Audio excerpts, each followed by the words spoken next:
Hello and welcome to the Gaming Pillow Talk or the Gaming Sleepover. I haven't really decided on a name of this podcast or anything, but I do want it to be a comfy podcast where I talk about video games and whatever else I really feel like talking about, to be honest. I tend to be a rambly boy, so I figure making a show that's all about rambling and all that would be a lot of fun. So my name is Nate, or WassupNate, as you might know me on YouTube and the internet for all the other things I do. I would just want to say thank you for coming along and checking out the first episode of the show, giving me a chance. As always, I really do appreciate it.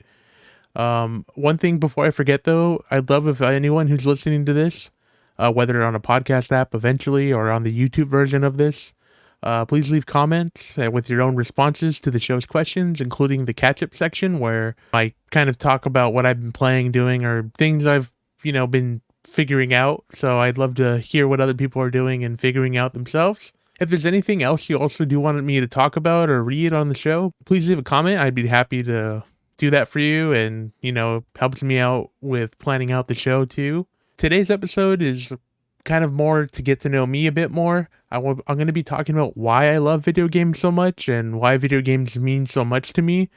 But before we get into that, I believe it is time for the catch up.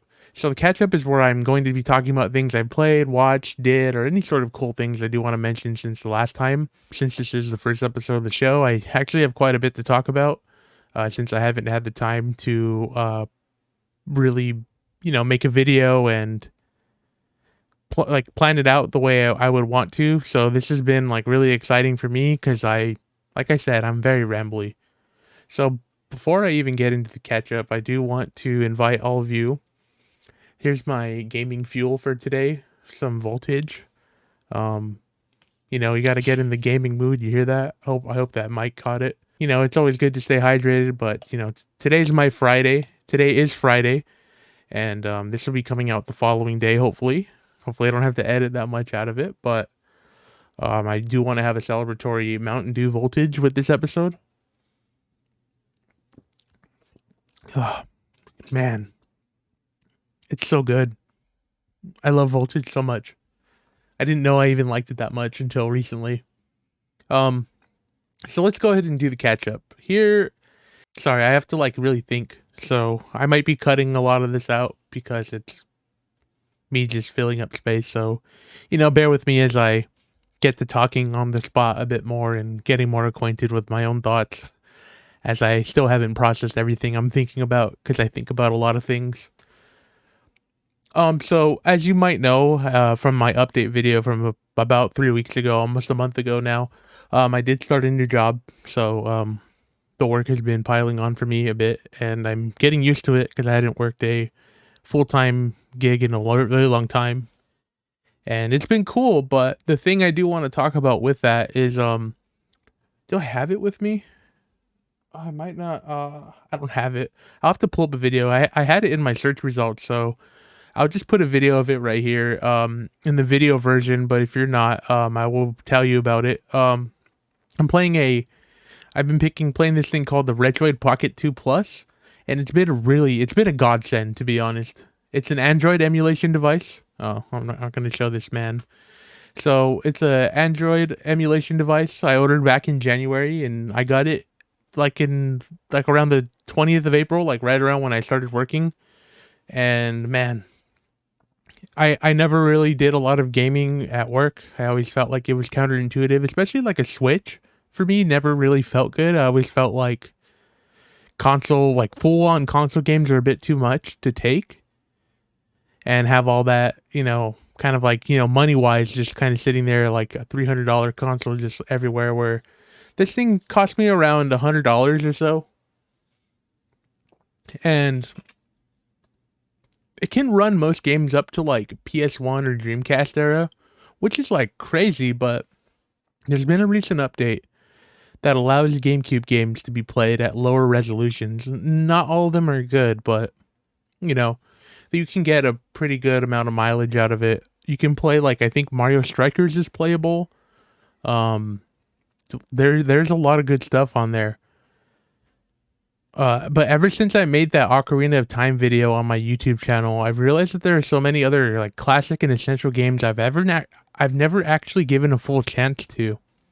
Cause I know about them and like I know how they go, just like I did with Ocarina.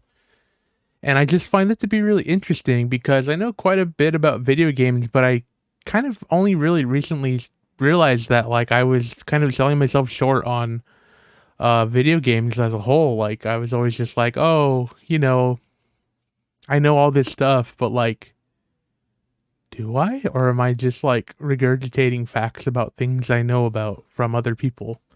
So it's been really interesting because I think I kind of came around on YouTube as it was starting to popularize, and this light is really distracting. I thought it would help me. Oh no, it's not that. I'm gonna put that back on then. Sorry. But if there are any games like Retroid, if there are any retro games that you would like for me to check out, or something I think you think I should be playing, please feel free to tell me in the comments. I'd love to play some more stuff and learn more about old games that I always kind of just brush to the side. But in terms of what I've actually been playing on it at work, I'm currently going through a randomized run of Pokemon Platinum, which genuinely has been a lot of fun.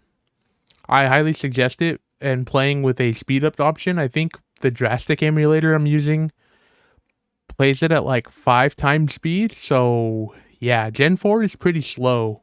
And a lot of people may not remember that part of it, but yeah, it is pretty slow. So yeah, it's been really great. My team, my starter was a Bagon named Baconator. Cause that's like, I think that day I ate a Baconator and I was like, that sounds great.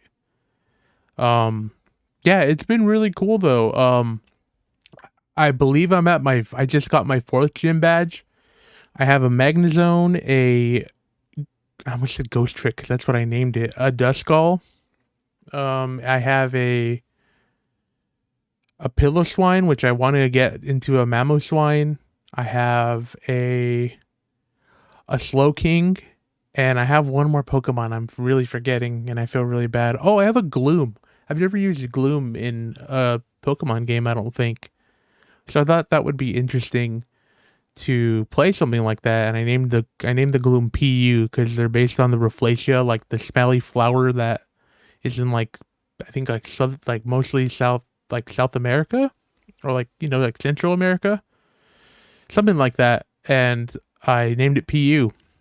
Um, it's been really fun, and I don't want to spend money on buying a platinum copy and like taking that to work because those are like, you know what? Let's look. I'll look at it right now. Pokemon Platinum cartridge. Let's go eBay. Let's look at a real one. That's not real. That's not real. $144. Yeah. This is the case and manual only, or $50. That's great. Yeah, so that's a lot of money. So yeah. I'm good. I'll keep my copy at home since I don't want that to be stolen from anybody I work with. Another thing I do want to pick up is Castlevania Symphony of the Night. I already have it on my console and everything, but Pokemon's been like really good because you can kind of just eat your lunch, kind of leave it there and let it sit. It's not like a very reactive game that you need like right in that moment. So I think RPGs will work really well. I'd really want to pick up Chrono Trigger. I've never actually played that all the way through. I think I've only ever gotten through like the first area ever and then like never again. The other things I've been wanting to play more with like friends, like video games with friends, because I don't do that a lot.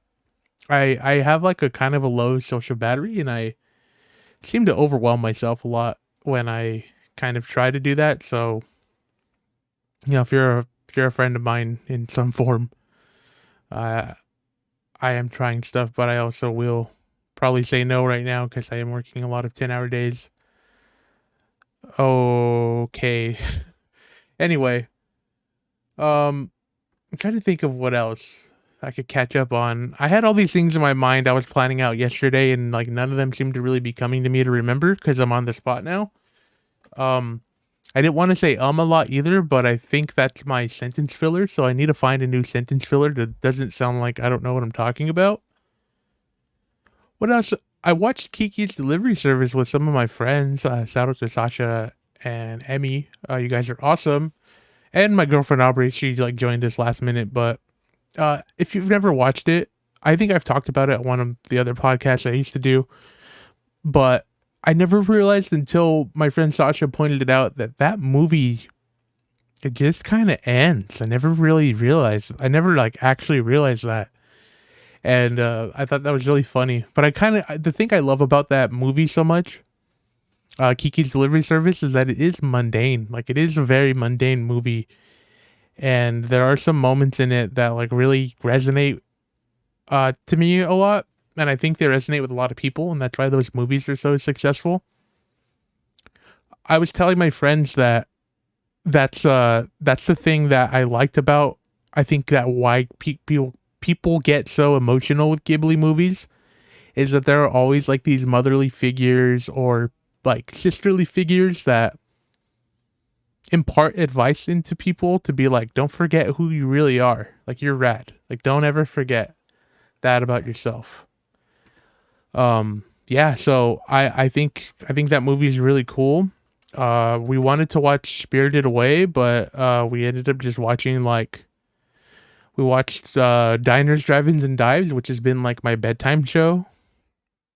And that's a really great show too. It's a really comfy show with Guy Fieri, who I thought was like a big jerk, but turns out super nice guy. Heh, nice Guy Fieri. Yeah, he his show is great. I'm trying to think of what else we watched that was we really do want to watch the Animal Crossing movie. I watched it when I was younger, but I never finished it. I think I always watched like an incomplete version of it on I think it was on YouTube when like anime was always on YouTube. So it's just funny. The movie's really cute and comfy. It is very Ghibli-esque too. So we got to get on that. But like I've been saying, I've been working a lot, so I haven't worked like this in years. So it's been kind of crazy for me. Trying to think of what else I wanted to catch up on, and now I'm like really kicking myself. Oh, you know what? I actually wanted to ask. I want to ask a question more or less. That I'm looking for the answer to. Looking for the answer to. Is this the show? Don't tease me, Nagatoro. Yeah, it is the show. Don't tease me, Miss Nagatoro. Uh, have you guys ever watched this show? I'm sure you might have seen it before. Um, I'm like trying to figure out what the appeal is for Don't Toy With Me, Miss Nagatoro. Maybe I just don't like Sundari characters. Is that how you say that? Maybe I just don't like them. I don't really see the appeal of them. Maybe that's what it is. Whoa. I don't know. It's just too, this type of character would just make me angry in real life. The other one is, this show, I get the show a little bit. I really do get, Komi-San can't communicate, but it's just too slow for me, man. Like I tried watching it and I just couldn't really like get into it. I think I watched like 2 episodes or 3, and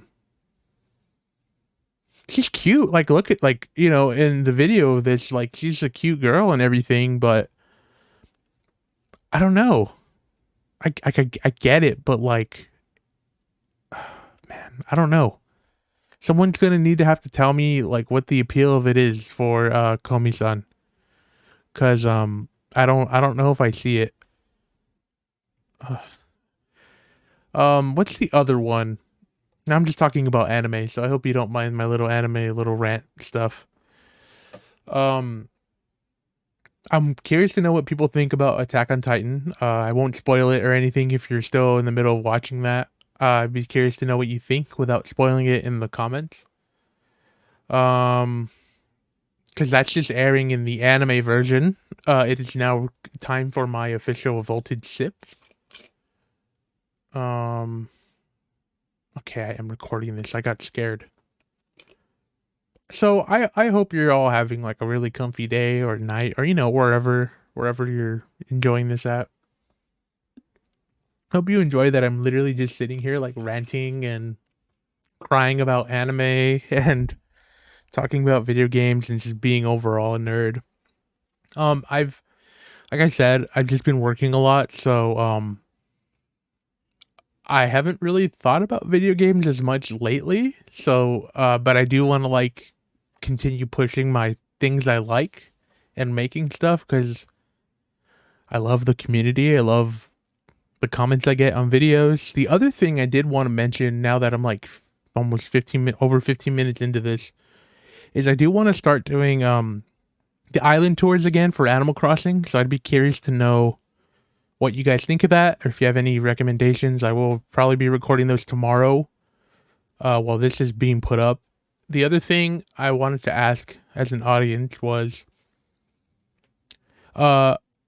I wanted to do like a let's play or a playthrough on the channel too. I wanted to either play Sonic Adventure 1 or like a Pokemon Nuzlocke run, but I think Sonic would be like probably better since it's a shorter experience.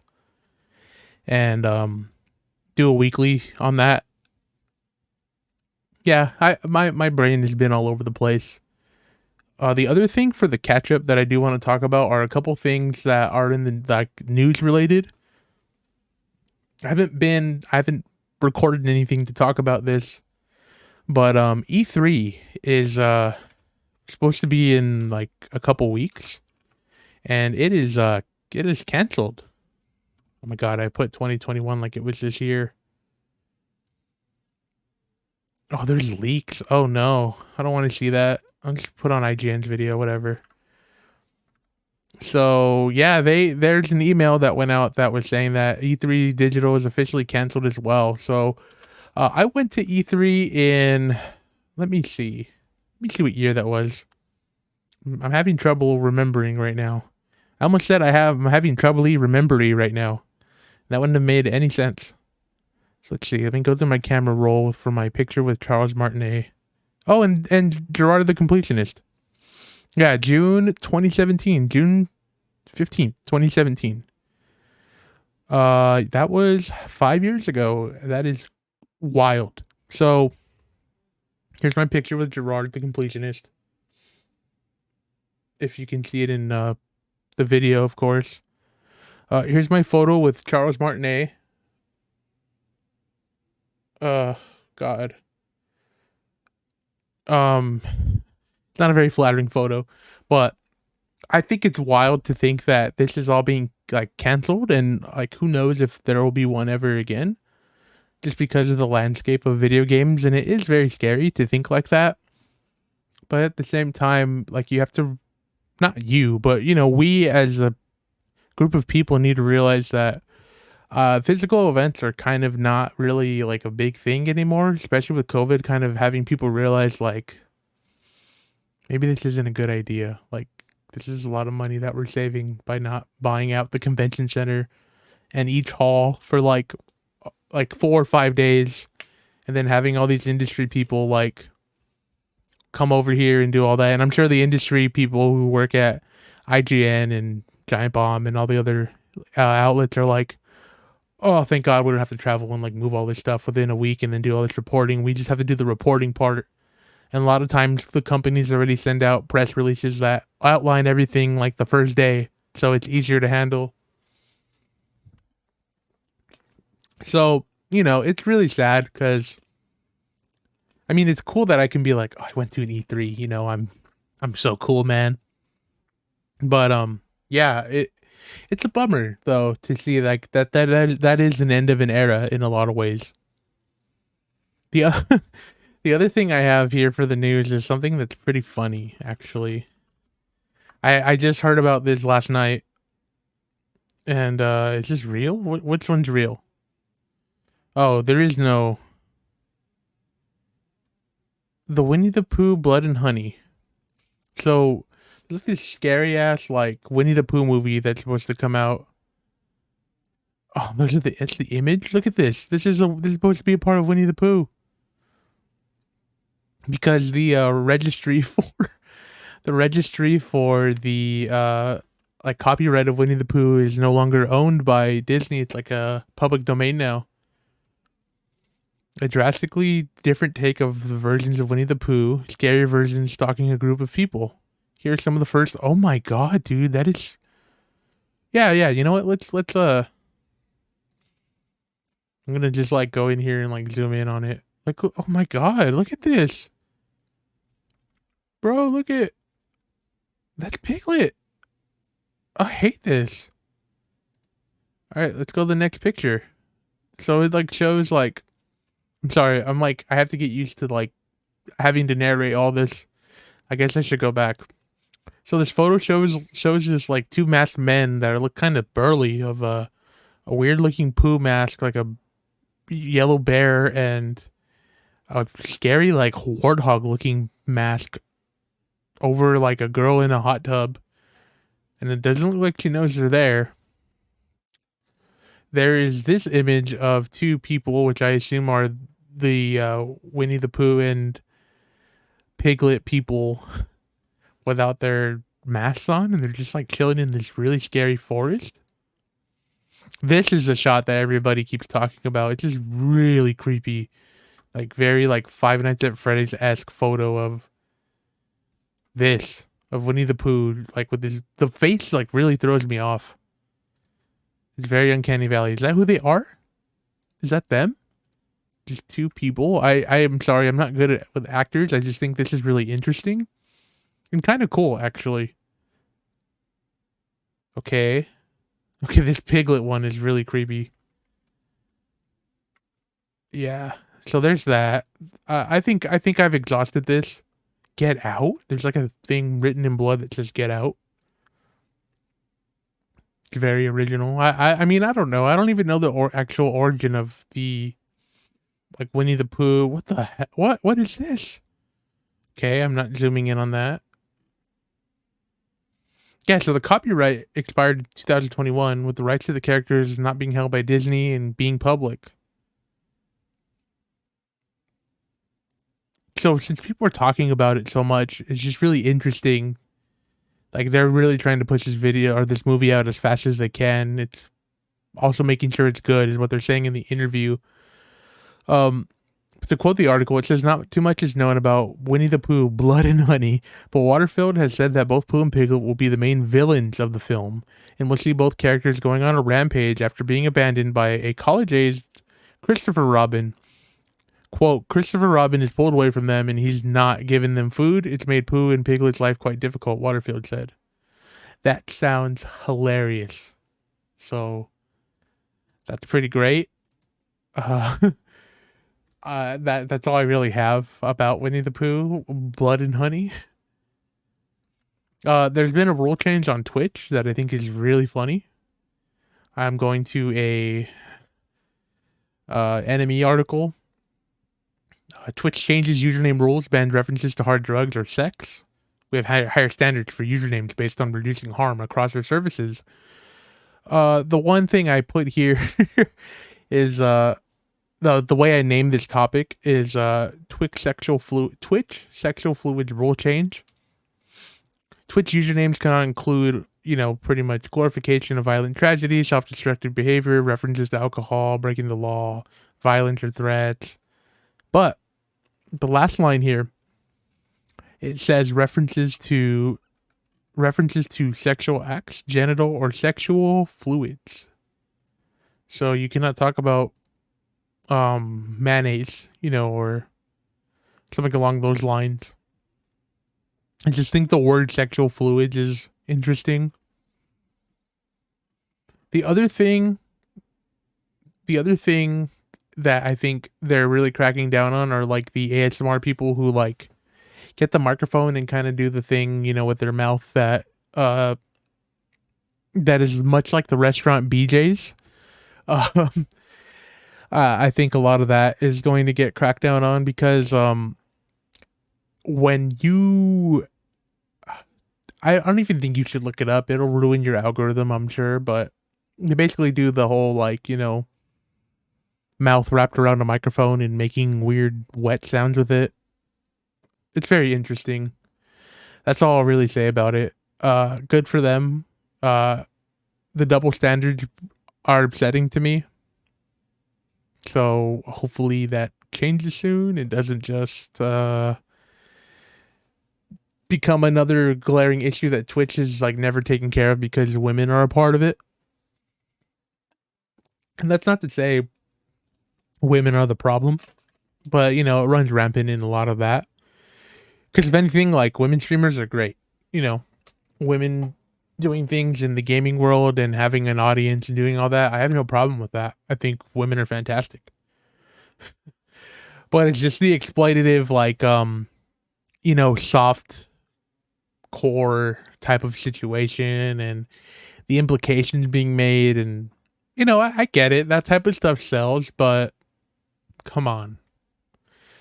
Yeah. That's where I stand on that. Women are great, but damn, some of the stuff in that regard, women or not, is exploitative of the terms of service and terms of use. And I'm glad that Twitch hopefully cracks down on it, right? I mean, we can always just hope. Hopium. I think that's all I have for news. There was one thing I wanted to it was Johnny Depp and Amber Heard. I'd be interested to know if you've kept up with that case at all, if you even care about it. I kind of am I mostly don't care about it, but I think it's interesting to always like gauge people's reactions of that whole trial. I don't think either of them are right. But I do want to talk about like the incompetence of Amber Heard's actual like legal defense. I think they're awful. They wrote an objection for like every other thing that was said. It's just a joke, honestly. It's just a joke. I can't even like go around that and be like, yeah, they're but I don't even know that much right now. I'm not like really up to date on this whole thing, so I will probably be watching highlights to figure out what my opinion is of this before I even tell anybody what mine is. But I don't think there's any winner in this situation. I do feel bad for Johnny Depp for everything that's happened to him in terms of him losing Amber. Ooh. Sorry, I'm like watching the video. I think I really feel for their careers because he lost a lot of really golden opportunities that he'll probably just never get back ever again. So, yeah, I would be interested to know what you guys think about the Johnny Depp stuff. It's been a circus. There are 1 million views of this 6-hour long stream of the news channel. That is wild. So I think that's about all the housekeeping we got. It's been about almost 30 minutes. That is so funny. Okay. So now that I've, rambled and, that's the whole point of this, right? Like I'm rambling, like just let me ramble. Like my brain is telling me like, shut up. But like, that's what you're here for, right? Like, I feel deranged, like the way because I'm doing this alone. So like, I just feel deranged. This is your cue to get a drink of whatever you have. So I guess to move on from all this and my weird rambling thing that I'm like going on a tangent about by myself. Today's episode, as I mentioned before, is why I love video games so much. Why they like give me so much joy, or why they have a semblance of my personality that is composed of a lot of what I do online. And it's like it is something that's serious because it is something I hold very near and dear to me as a person, my own values and my own way of kind of handling and dealing with things. So Yeah, I mean, I don't know how else to say that, so I will just keep going. So before I could really explain why I love video games so much, I think it is integral to know, a bit of my history, and I am gonna get a bit real on this. I only have like a really small outline of what I even want to talk about because it's personal. I feel like video games and like the passion of them and like understanding them, it's really deeply rooted. And like, what's interesting is that so many people are like, oh, well, they're just stupid games or they're just, what is this? Sorry. It's just like, they're so, it's so nuanced for a lot of different people. And some people can just override it as like, oh, they're just like stupid things. You get the coins, you do the Mario thing, and then, whatever. But one of the common things you see when people talk about video games is escapism. So I will be talking a bit about that. So anyway, uh, I am going to be talking quite a bit about my own personal life. So again, disclaimer for that. And I'm just being real. I'm not here to like feel like have anybody feel sorry for me. So one of my first experiences with games is my mom used to clean houses for a living, and she's really great at it. Let's be real. She did that, and one of the first things I can like remember in my brain, like ever, when I like really like close my eyes and think about it, is one of these houses. They had I guess in Super Nintendo, and I played Super Mario Kart, and I was like probably like 2 or 3 years old, and God, I was probably terrible at it, but I remember just being like enamored by, the thing. I don't know if you've ever played like Super Mario Kart. I'll put a video here of it, if you're watching this, and I just remember being really thrown off by the top and bottom angles. It is kind of like a DS when I really look at it, and that's kind of funny. I've never really realized that it is a lot like a DS screen. And I don't know, like something about it just really grabbed me. It's probably just the way it looks, and like really think about graphics and being like a kid and like not understanding it. It's like, what am I looking at? Like, what even is this? But the reason why I love games is because they do provide an escape from a lot of things. Maybe even too many things for some people to name. Um, but growing up, my dad was given like a, I don't know, like I was gonna say a sentence. That's not true. My dad had experienced kidney failure and was going through a lot of that type of thing. And so, honestly, up until he passed away last year in August, 2021, right? Yeah, 2021. Um, it's always been kind of this thing that's always been in the back of my head, and it's something I didn't really realize until he had passed. But that had always been there. And I think video games for me in a lot of ways was like escapism from like reality, and like my parents worked really hard to make sure that my brother and I were um this is super real. Oh my god. They worked really hard to make sure that my brother and I were accounted for, and so we weren't really like a lot of the other parts of parenting had to be put aside for them to even like make ends meet for us and like do well. And I don't hold that against them or anything. I think they did a fantastic job. I think I'm a well-rounded individual. Um, I mean, yeah, sure, I have my own issues or whatever, but that's irrelevant. I'm not talking about that. Um, and I just think that video games growing up were just that like way to get away from a lot of that, and were like refuge for me. I played a lot of Banjo Kazooie. It's why I put that on in the video.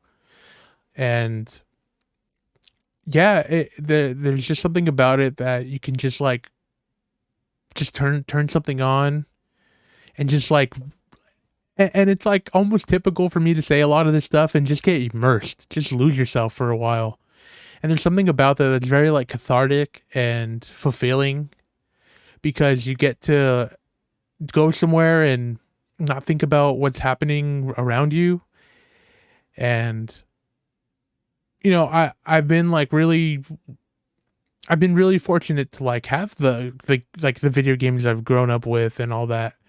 And I think that's a lot of what it is to me is not only that, but like the talking points you have with people that you meet who also play games. And especially when I was a kid, when it was still like, it wasn't as frowned as it probably was in the 80s or the early 90s, but towards the late 90s, early 2000s, I had made friends um, because I had gone to a parks and recreation center after school. Because, like I had mentioned, my parents, like, they, like, my dad was pretty much disabled. My mom was working all the time. And so I met these kids at this park and recreations area that, like, they all were like, "Oh, dude, you play Pokemon?" And it was like, "Yeah."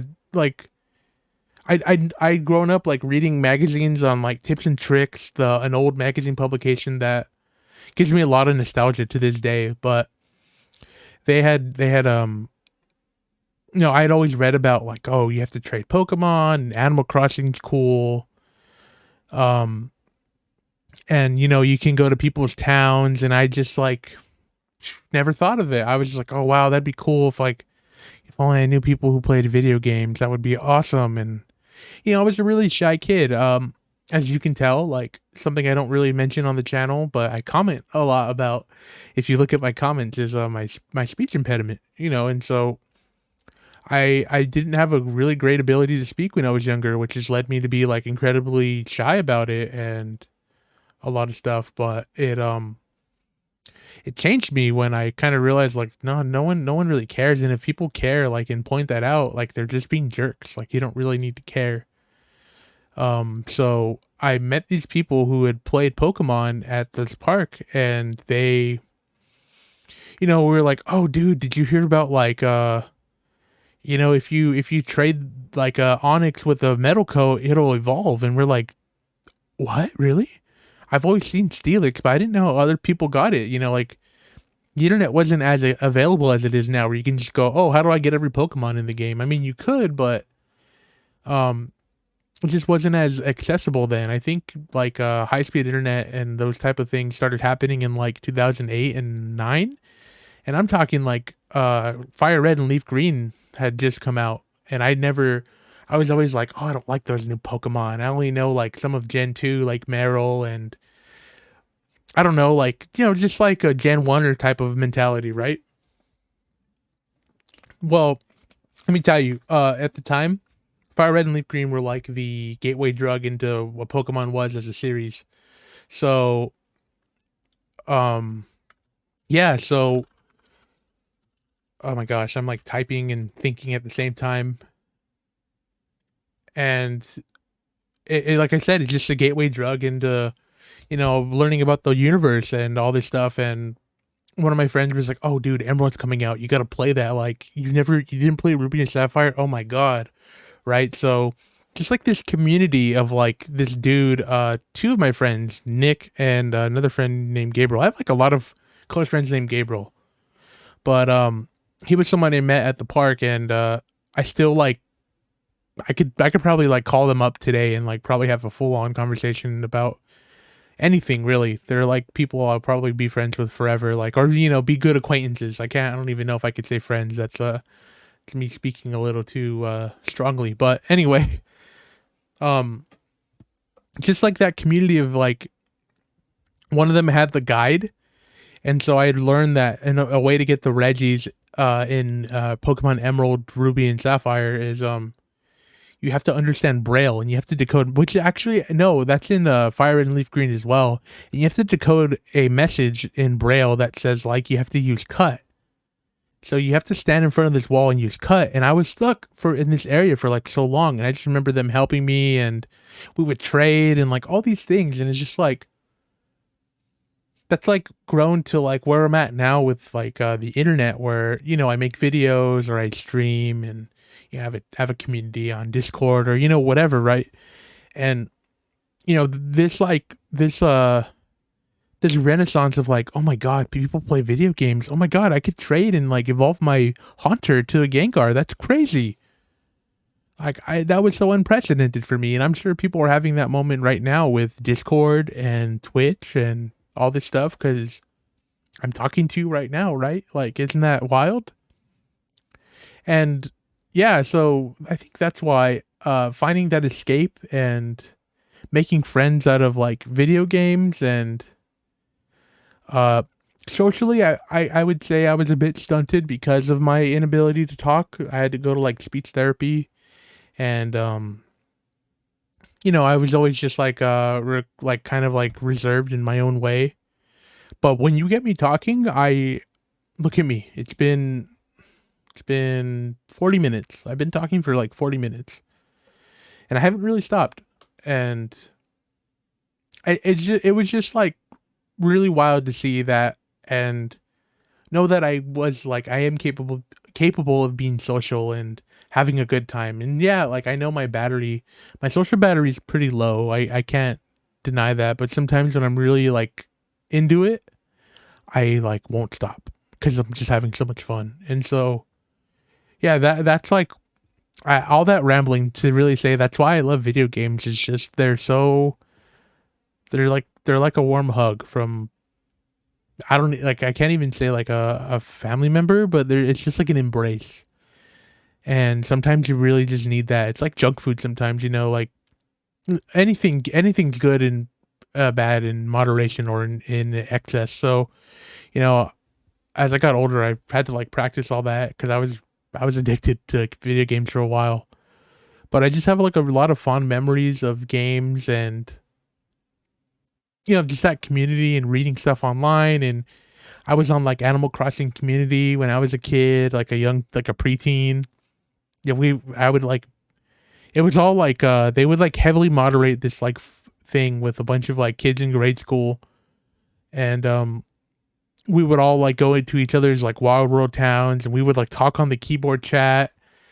I think I can find this. I probably shouldn't post this, but I'm gonna see if I can find a video of one of my friends. I don't think I could find it.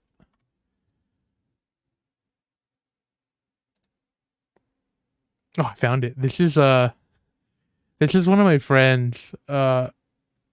This is really old. This is one of my friends who I met in grade school. I can't believe I found this video. It has 8,000 views. Um and I would there's my name right there if you're watching the video. Right here, that's me. He made a pattern and it was like a walk of fame. And we made a bunch of friends on Animal Crossing community. He was someone I went to school with. His name's Ruben. I don't know where or anything about him at this point, but um, we really got into that community and like met all these people and would chat and like hang out with people. It's just wild, like to really think that that was my that forum, Animal Crossing community, which is still around. And like I don't know if they still are an active forum or not, but it's just wild to think that that's how it started for me. Uh, don't disregard this video search or anything.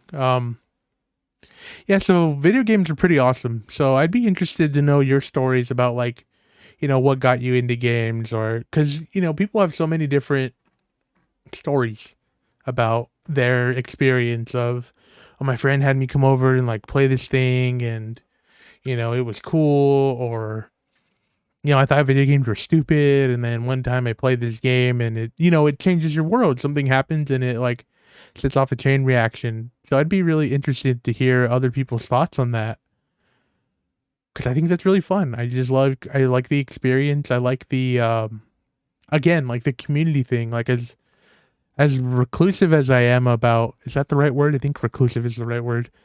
And kind of like closed off as I can be. Yeah, reclusive.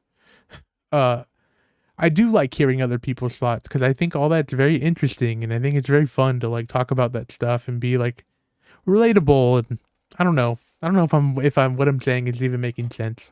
I think it is. I think I'm just overanalyzing my own thoughts. Uh sorry, I have to like breathe, right? Like I have to breathe. Yeah, so that's pretty much all I have with this topic, I think. But there are like I mean, let me take that back. I can tell you another reason why I like video games, and it has to do with something like Metroid, because Metroid was a game that made me fall in love with like design versus like this very like not childish but very much like this emotional connection, right? Like so this connection I was talking to you about with Pokemon and these people I met and all these things, right? That's all social. Which, by the way, I just thought about this story and I might as well just tell it on here. Maybe it'll trigger a memory for other people in their lives. I played Animal Crossing on GameCube, and there was this girl in elementary school I had a crush on. Her name, I won't say her name. Uh, she and I had like a really good friendship, and it was very platonic and all this stuff, right? And one day, we're just like talking about Animal Crossing, and she invites me to her house to like go and like visit her town, right? And I'm like, oh my god, I've never done this before. Like, that's so awesome. Let's do it. Like that sounds fun. And so I go and we go and play Animal Crossing. We visit each other's town. We buy stuff from each other's town. We send each other a letter and all this stuff. And yeah, it's just like I can like visualize that whole day because I remember being so excited because like I said, like I had a crush on this girl. She was very nice. And all these things, right? I was like maybe 11 or 12 years old. And I can like vividly play out like going to school, being excited that we're leaving school. We walked home. I walked home with her to her house and I met her like her siblings and her mom. And we literally just like sat around for like a couple hours and did that. And man, I can like remember like everything. It's so wild to me how vivid some memories are because of they were like highlights to me. And it's one of those things where I was kind of like, yeah, this is rad. I don't know where I'm going with this story, but I might as well like track everything that comes to my brain as I'm remembering things because I don't want to forget it. And now it's here, so all of you know the story. So if you have a cute Animal Crossing girl crush story, or I mean whoever crush story, right? I just said girl because I was talking about me. It could be whoever you want. I'd like to know them. It seems cute because mine was cute. What the hell was I even saying? Oh, design stuff. Like the other thing that I loved about, I'm wearing in-ears monitors, by the way. So I like made sure they were like closed off. One of the things I did really like about, well, I said really a lot. I think the voltage is kicking in. One of the things about video games that I like that made me realize that was design. I love like game design and analytics and like, trying to see the intention of like laying out a level a certain way so that, things are said and done in a certain way. Oh my God. I'm so sorry if that hurt anyone's ears. I think the volume's low. And so my first game wasn't Zero Mission. It was actually Prime. And I didn't understand it for a very long time, right? I had a GameCube. I got it for Christmas one year with like Samus's helmet. And I wish I never threw that box away. I wish I never threw that freaking box away because that box was cool. It had Samus's helmet on it. I'm gonna find it. Metroid Prime GameCube box. So it was really cool. It had Samus's face on it. And oh man, I'm so mad. Oh, I could kick myself, dude. Look at this thing. I had one. I still have the GameCube for it. Like, that's my GameCube. That's my childhood GameCube. I'll never get rid of it. Look at this thing. It's so cool. It's literally Samus's head. Like, what the heck?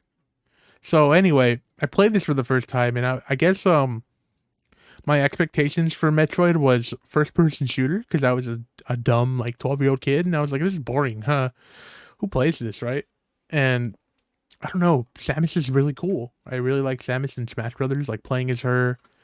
Everything about Samus is really cool to me, as it is, like as a design, like just very cool. And one day I was just like, I've never given this game a fair shot. I never gave Metroid Prime a fair shot. So I go and finally sit down and play it. And obviously I get stuck like, a couple minutes in. It's not the most intuitive game. And like that's on purpose. And I didn't know that. So I was just like, oh, this game's hard, or whatever, right?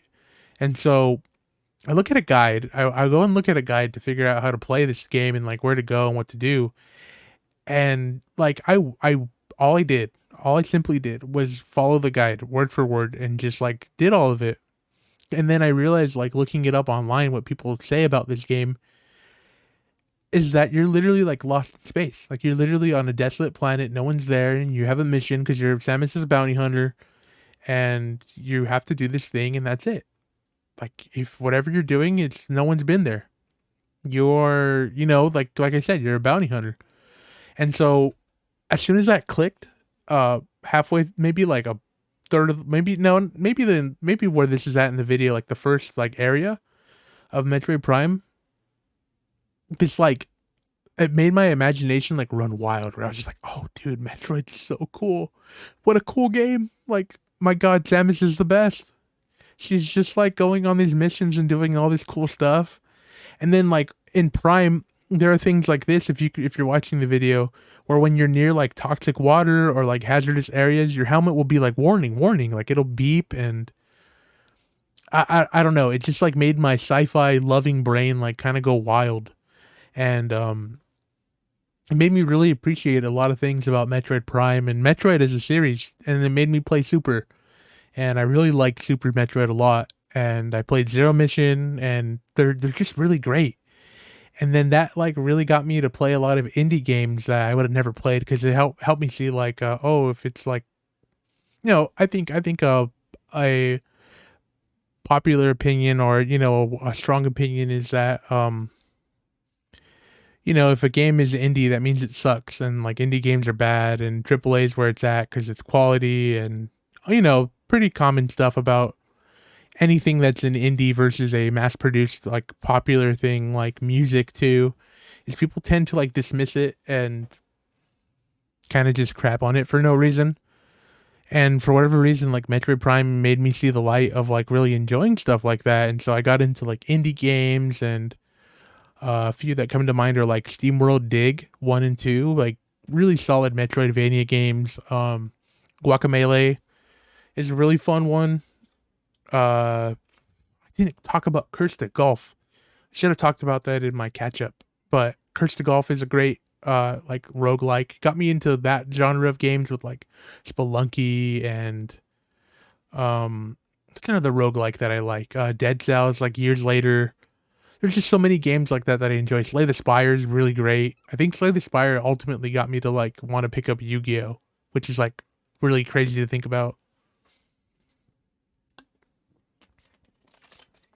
So it's just wild that this is where it's led me with like games and being really interested in it and talking about them. And like I do like talking about design, and I think design is it's cool. I think game design and like having that mindset of like, what's the player going to do? Like, how are they processing this information in front of them? How can I make it more approachable to them? Wild. Like what is it, like the ones that really opened my mind to it were like the Shukulitis videos by Ecoraptor Aaron Hansen about Mega Man X and stuff. And while those are like played up for comedy, it really did. I was like, wow, that's interesting that games are like this very nuanced thing where if your game isn't approachable, like I don't know what to do. And I've played games like that where they're just like, wow, what the heck? And sometimes that's the point. You have games like Souls, like Dark Souls and Elden Ring and Bloodborne, and you don't really get told a lot, and a lot of things are just kind of like implied, or you have to kind of screw up to like figure out what to do. Or like Monster Hunter's a lot of trial and error, and I'm talking about Souls and Monster Hunter. Like I play those a lot, and I don't like. I'm not very big fans of those games. I want to be, but they're just a little unintuitive for me, and I tend to get frustrated easily. And so I've kind of realized I'm not hardcore the way I would like to think I am, because I like video games. But I think for me to say I'm a hardcore gamer guy and all this stuff would just be inaccurate. So I just like design. I've realized I just like that way that games are approached and seeing how other people interpret that, because there's some games that people love that I like can't stand. Like, not that I can't stand Souls, but it's just not my thing, you know. Because I played the remastered on Switch, and like I was just like, this is unfair. This is like, I'm just annoyed. And some people are like, yeah, dude, that's why it's great. I love being able to like conquer unfairness, and I'm just like, I'm a baby, dude. Like, Metroid's about as far as I go, and even with Dread, which came out last year, I think. And I did a video on that where I talked about a lot of the things I like, and I loved Dread.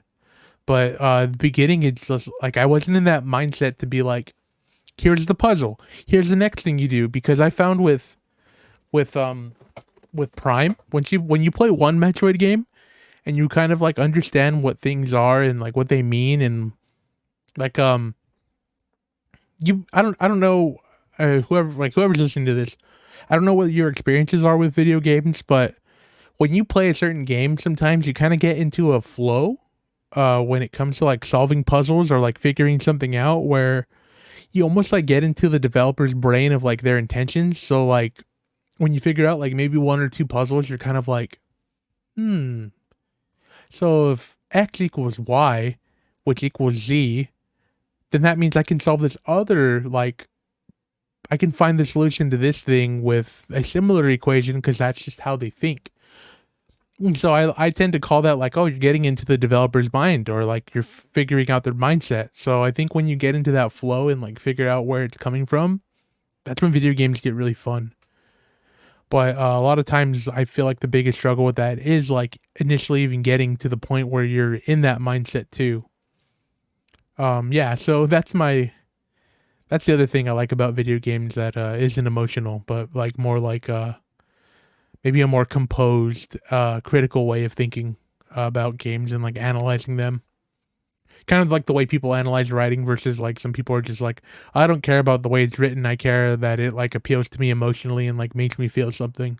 So I think those are two very interesting ways to look at games, because I mean, I have it in my bio on like, I think on Twitch or something, that like video games have the same importance as music and artwork do in the art sphere. They have a lot of importance and relevance. So yeah, that's my little spiel about games and design. Yeah, that was nice. That felt really good to talk about. I feel really satisfied now that I've said my piece on both emotional and design, like critical looks at gaming. Yeah, this has been cool. This has been really funny. Like, not funny. This has been really fun, cathartic. I feel good just like rambling and talking about stuff. Um, do I have anything else to say? No,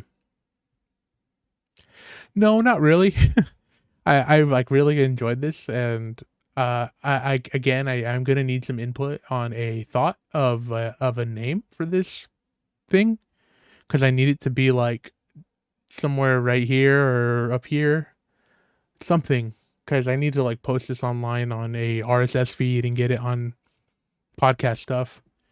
But this is just my little demo, pretty much, of what I want to do. This has been a lot of fun. So, I mean, please tell me if you think it should be gaming pillow talk or gaming sleepover. It's kind of the vibe.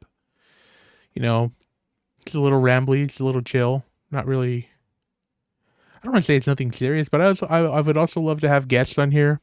I'd probably, if they're creators, I would love that. I'd compensate them uh monetarily if I could be so blatant about it. So if you do make content and you follow me, like, please, I'd love to have you here and we could talk about games and kind of whatever. That's all I have though. So thank you so much for joining me on the Comfy Podcast, where I talk about games and whatever I feel like. If you have any suggestions or you want to share your own thoughts, please do on anything I talked about. I will not judge you. I will not shame you. I will try and have this out on the 28th of May on YouTube, because yeah, I will also be working on videos starting tomorrow as well, and trying to get a consistent upload schedule.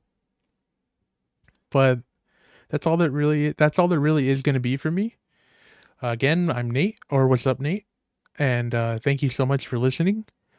I will see you on the next episode. If you don't already follow me, please feel free to subscribe to my YouTube channel at WassupNate. Follow me on Twitter and Instagram at WassupNate. This podcast, whatever it ends up being, like, please leave a review. Subscribe to it as well. I'll probably put it on Spotify and everything else too. And I think that's all I really have to say. So again, I would just want to say thank you so much for sitting here for like an hour. I'm done. I shouldn't be talking anymore. You guys all please have a great rest of your day or night or whatever. And I will see you on the next episode of whatever we name this podcast. Have a great time. Goodbye. No, but seriously, thank you so much. I'll catch you on the next one. Goodbye.